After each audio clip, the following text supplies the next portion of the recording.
ಚಿಲ್ಲರೆ ಮಾರಾಟ ಕ್ಷೇತ್ರದಲ್ಲಿ ವಿದೇಶಿ ನೇರ ಬಂಡವಾಳ ಹೂಡಿಕೆ ವಿರೋಧಿಸಿ ಎಫ್ಕೆಸಿಸಿಐ ಕರೆ ನೀಡಿರೋ ಬಂದ್ಗೆ ಬೆಂಗಳೂರಿನಲ್ಲಿ ಉತ್ತಮ ಪ್ರತಿಕ್ರಿಯೆ ವ್ಯಕ್ತವಾಗಿದೆ. ಎಫ್ಕೆಸಿಸಿಐ ಅಡಿ ಬರುವ ರಾಜ್ಯದ 26 ಜಿಲ್ಲೆಗಳ ವರ್ತಕ ಸಂಘಟನೆಗಳು ಅಂಗಡಿ ಮುಂಗಟ್ಟು ಬಂದ್ ಮಾಡಿವೆ.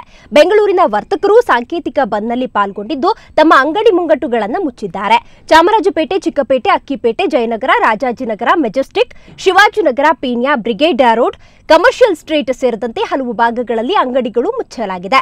ಅಲ್ಲದೆ ಎಫ್ಕೆಸಿಸಿಐ ಕಚೇರಿ ಎದುರು ವರ್ತಕರು ಮಾನವ ಸರಪಳಿ ನಿರ್ಮಿಸಿ ಎಫ್ಡಿಐಗೆ ಒಪ್ಪಿಗೆ ನೀಡಿರೋ ಕೇಂದ್ರದ ಧೋರಣೆಗೆ ಖಂಡನೆ ವ್ಯಕ್ತಪಡಿಸಿದ್ದಾರೆ.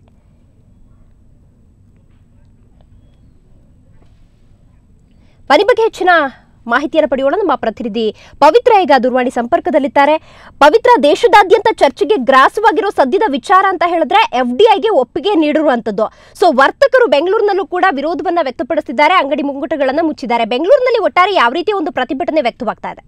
ಖಂಡಿತ ದಿವ್ಯಾ, ನೀವು ಹೇಳಿದಂಗೆ ವಿದೇಶಿ ನೇರ ಬಂಡವಾಳ ಪೆಂಡಂಭೂತ ಅನ್ನುವಂಥದ್ದು ತೀರಾ ಮನೆ ಹೊಸ್ತಿಲಿಗೆ ಬಂದು ಮುಟ್ಟಿದೆ ಅಂತಾನೆ ಹೇಳ್ಬೋದು. ಕೇಂದ್ರ ಸರ್ಕಾರ ಚಿಲ್ಲರೆ ಮಾರಾಟ ಕ್ಷೇತ್ರದಲ್ಲೂ ಕೂಡ ಒಂದು ವಿದೇಶಿ ನೇರ ಬಂಡವಾಳ ಹೂಡಿಕೆಗೆ ಅನುಮೋದನೆ ನೀಡಿದೆ. ಇದು ಸಾಕಷ್ಟು ಚರ್ಚೆಗೆ ಇದಾಗಿದೆ ಅಂತಾನೆ ಹೇಳ್ಬೋದು. ಯಾಕಂದ್ರೆ ಈ ನೇರ ಬಂಡವಾಳ ಹೂಡಿಕೆ ಅನ್ನುವಂಥದ್ದು, ಅದರಲ್ಲೂ ವಿದೇಶಿ ನೇರ ಬಂಡವಾಳ ಹೂಡಿಕೆ ಅನ್ನುವಂಥದ್ದು ಸಾಕಷ್ಟು ಕೋಟ್ಯಾಂತರ ಒಂದು ಚಿಲ್ಲರೆ ವ್ಯಾಪಾರಿಗಳ ಬದುಕನ್ನ ಬೀದಿಗೆ ತರಲಿದೆ. ಸೊ ಮುಂದೆ ಈ ರೀತಿಯಂತಹ ಒಂದು ಬಹುರಾಷ್ಟ್ರೀಯ ಕಂಪನಿಗಳು 51% ನೇರ ಬಂಡವಾಳವನ್ನ ಚಿಲ್ಲರೆ ಮಾರಾಟಕ್ಕೆ ಹೂಡಲಿವೆ.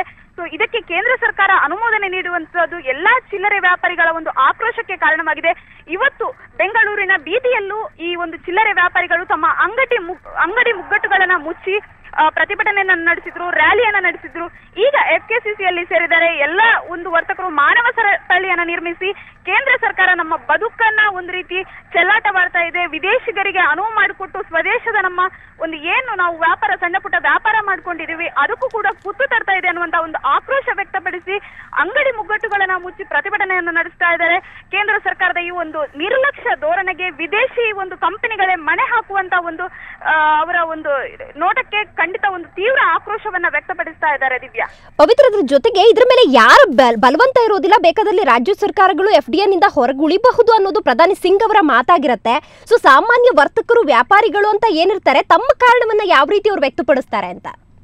ಖಂಡಿತ ನೀವು ಹೇಳಿದಂತೆ ಅವರು ಮನಮೋಹನ್ ಸಿಂಗ್ ಅದೆಷ್ಟೇ ಮಾತನಾಡಿ ಈಗ ವಿದೇಶಿ ಕಂಪನಿಗಳಿಂದ ನಮ್ಗೆ ಗೊತ್ತಿರುವಂತೆ ರಾಜ್ಯ ಸರ್ಕಾರಕ್ಕೂ ಗೊತ್ತು, ಕೇಂದ್ರ ಸರ್ಕಾರಕ್ಕೂ ಗೊತ್ತು, ಚಿಲ್ಲರೆ ವ್ಯಾಪಾರಿಗಳೇನಿದ್ದಾರೆ ಭಾರತ ದೇಶದಲ್ಲಿ ಹುಟ್ಟಿರುವಂತ ಚಿಲ್ಲರೆ ವ್ಯಾಪಾರಿಗಳು ಬೀದಿಗೆ ಬರುವಂತ ಸ್ವದೇಶಿ ಏನು ಜನಾಂಗಕ್ಕೆ ಒಂದು ರೀತಿ ಮಣೆ ಹಾಕದೆ ಬೇರೆಯವರಿಗೆ ಒಂದು ವಿದೇಶಿ ಕಂಪನಿಗಳಿಗೆ ಮಣೆ ಹಾಕಿ ಚಿಲ್ಲರೆ ವ್ಯಾಪಾರಿಗಳ ಬದುಕನ್ನ ಮಾಡ್ತಾ ಇದೆ. ಈ ಒಂದು ಕಂಪನಿಗಳಿಂದ ಎಫ್ಟಿಐ ಇಂದ ದೇಶದ 4 ಕೋಟಿ ಕುಟುಂಬ ಬೀದಿಗೆ ಬೀಳ್ತವೆ.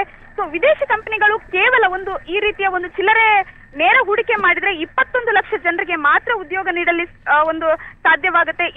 ಇದರಿಂದ 4 ಕೋಟಿ ಕುಟುಂಬ ಬೀದಿಗೆ ಬೀಳುತ್ತೆ. ಜೊತೆಗೆ ವಾಲ್ಮಾರ್ಟ್ ಮತ್ತು ಟೆಸ್ಕೋಗಳೇನಿದೆ ಅದು ಅನಕ್ಷರಸ್ಥರಿಗೆ ಯಾವುದೇ ಕಾರಣಕ್ಕೂ ಉದ್ಯೋಗ ನೀಡಲ್ಲ. ಇದರಿಂದ ನಮ್ಮ ಭಾರತ ದೇಶದಂತಹ ಚಿಲ್ಲರೆ ವ್ಯಾಪಾರಿಗಳಿಗೆ ಸಾಕಷ್ಟು ನಷ್ಟವಾಗುತ್ತೆ. ಜೊತೆಗೆ ಇದರಿಂದಾಗಿ 4 ಕೋಟಿ ಅನಕ್ಷರಸ್ಥರು ಉದ್ಯೋಗ ಕಳೆದುಕೊಳ್ತಾರೆ. ಜೊತೆಗೆ ವಿದೇಶಿ ಕಂಪನಿಗಳು ಗ್ರಾಹಕರನ್ನ ಮೊದಲು ಆಕರ್ಷಿಸಿ ನಂತರ ಸುಲಿಗೆ ಮಾಡುವಂತ ಒಂದು ದಂಧೆಗೆ ಇಳಿದ್ಬಿಡ್ತಾರೆ. ಸಾಮಾನ್ಯವಾಗಿ ಇದೇ ರೀತಿಯ ಒಂದು ಬಹುರಾಷ್ಟ್ರೀಯ ಕಂಪನಿಗಳು ಕೂಡ ಮಾಡ್ತವೆ.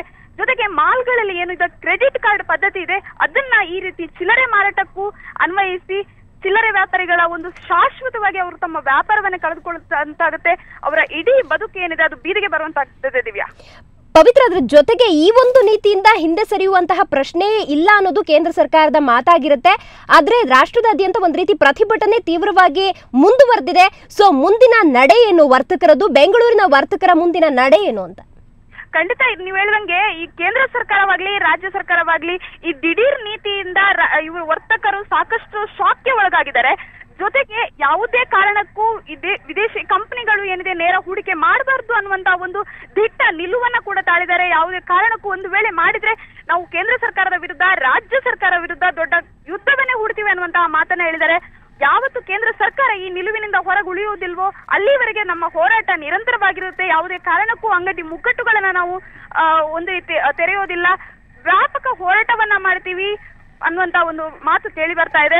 ಯಾವುದೇ ಕಾರಣಕ್ಕೂ ಇವರು ಅಷ್ಟು ಸುಲಭವಾಗಿ ವರ್ತಕರು, ಯಾಕಂದ್ರೆ ರಾಜ್ಯಾದ್ಯಂತ ಒಂದು ದೇಶದಲ್ಲಿ 4 ಕೋಟಿ ಕುಟುಂಬ ಈ ಒಂದು ನೆಚ್ಚಿಕೊಂಡಿರೋದ್ರಿಂದ ಅವರು ಕೂಡ ಒಗ್ಗಟ್ಟಾಗಿದ್ದಾರೆ, ಎಲ್ಲಾ ವರ್ತಕರು ಒಗ್ಗಟ್ಟಾಗಿದ್ದಾರೆ. ಕೈಗಾರಿಕೆಗಳು ಕೂಡ ಸಾಥ್ ನೀಡೋದ್ರಿಂದ ಯಾವುದೇ ಕಾರಣಕ್ಕೆ ಹಿಂದೆ ಸರಿಯುವಂತ ಒಂದು ಪ್ರಕ್ರಿಯೆ ಇಲ್ಲ ಅಂತ ಅನಿಸುತ್ತೆ. ದಿವ್ಯಾ, ಓಕೆ ಪವಿತ್ರ, ನಿಮ್ಮೆಲ್ಲ ಮಾಹಿತಿಗಾಗಿ ಧನ್ಯವಾದ.